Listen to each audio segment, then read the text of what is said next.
Your mind is not your friend. At least, not yet. Right now, it's playing a highlight reel of your worst moments. It's catastrophizing about tomorrow. It's replaying that embarrassing thing you said 3 years ago, and you're probably letting it run the show. Here's the controversial truth you've probably never considered. You don't control your mind. Your mind controls you. Those negative thoughts that continue to overwhelm you are not random, they're patterns. Grooves worn deep into your neural pathways from years of repetition. But here's what the ancient Stoics and modern neuroscience both confirm. Breaking negative thought patterns isn't just possible, it's a skill. Mental discipline can be trained, and once you master your mind, everything changes. In this video, we'll explore 6 powerful techniques to control your thoughts, quiet your mind, and build the kind of mental resilience that transforms your entire life. These aren't abstract theories, they're cognitive control strategies that actually work. Let's uncover the first method for mastering your mind, starting with something that sounds too simple to be powerful. 1. The observer technique. You cannot control what you cannot see. And right now, you're so identified with your thoughts, you can't see them at all. Eckhart Tolle teaches that the mind is a superb instrument if used rightly. Used wrongly, however, it becomes very destructive. This means that to control your mind, you must first separate yourself from it. Put simply, you are not your thoughts, you are the observer of your thoughts. Here's the practice. Next time a negative thought, such as, I'm going to fail, nobody likes me, I can't do this, arises, don't fight it, don't believe it. Simply notice it and say internally, there's that thought again. This tiny shift creates space because you're no longer drowning in the thought, you're watching it float by. This self-awareness for mind control is the foundation everything else builds on. I spent years battling my thoughts like they were enemies. The moment I started observing them instead, they lost their power. The overthinking that's been weighing me down decreased and my mental clarity improved. This happened because thoughts can't control you when you're watching them from a distance. And 2. The pattern interrupt. Your brain loves efficiency. That's why it often creates shortcuts like habits, patterns, and automatic responses. Unfortunately, negative thinking is one of those shortcuts. Aaron Beck, the founder of cognitive behavioral therapy, discovered that our thoughts create our emotions, not the other way around. That, in essence, signifies that when you interrupt the thought, you interrupt the entire emotional cascade that follows. Here's your thought-stopping technique. The second you notice a negative thought pattern beginning, physically interrupt it. Snap your fingers, say, stop out loud. Also, you can change your posture, stand up, or do anything that breaks the pattern. Does that sound silly? It's neuroscience at its best. Your brain operates on pattern recognition. When you consistently interrupt a pattern, you weaken the neural pathway. Do it enough times, and that groove starts to fill in. I use this daily to reduce negative thoughts spiraling. Besides, I equally employ physical interruption every single time.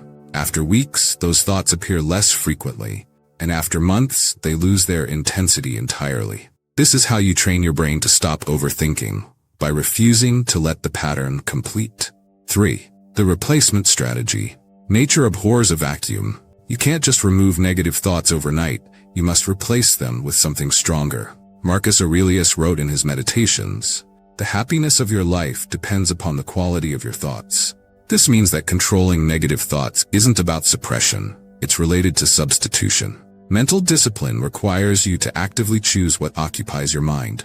Here's the method that also works like magic. When you catch a negative thought, immediately replace it with a prepared alternative.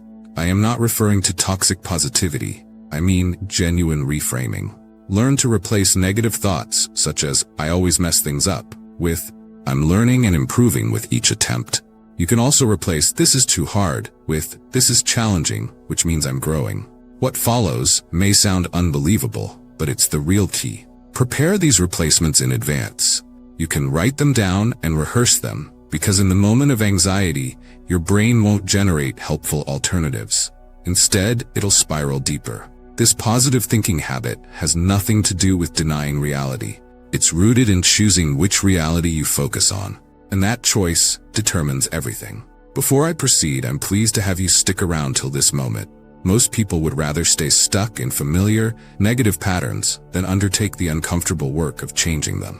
Let's return to 4. The question protocol. Your thoughts aren't facts, but your brain is notorious for treating them like they are. It's time to cross-examine them. Byron Katie developed a simple but powerful inquiry method. Is it true? Can you absolutely know it's true?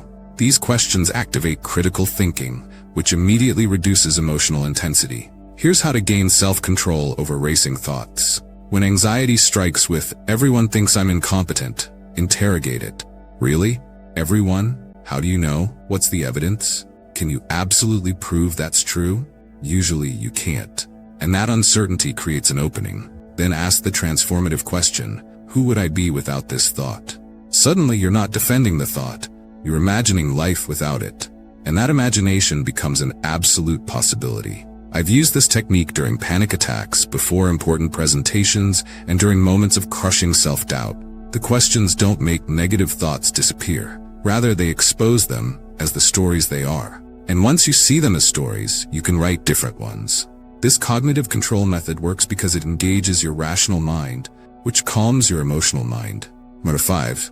The meditation foundation. Everything we've discussed becomes exponentially more powerful with one practice.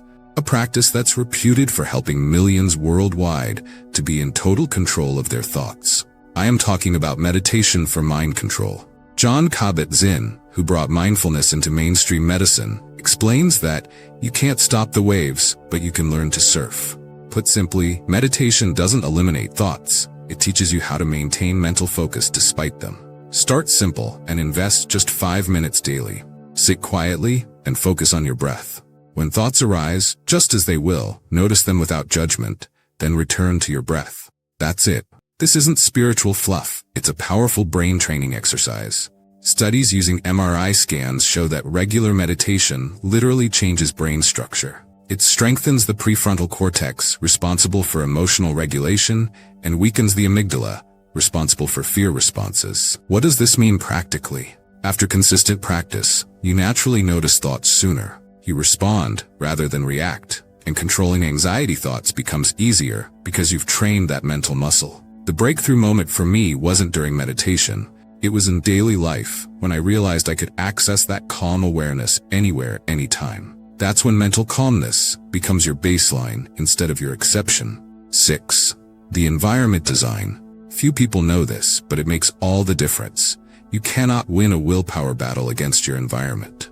James Clear teaches in Atomic Habits that environment is the invisible hand that shapes human behavior. This means that increasing mental strength isn't just about internal discipline.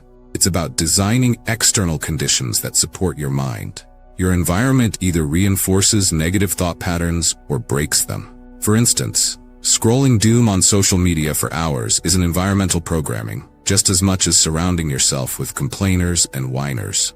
In addition, consuming negative news first thing in the morning is programming. It's time to start controlling what enters your mind. Curate your social media ruthlessly. Choose your conversations carefully. Establish morning routines that prime mental clarity instead of anxiety.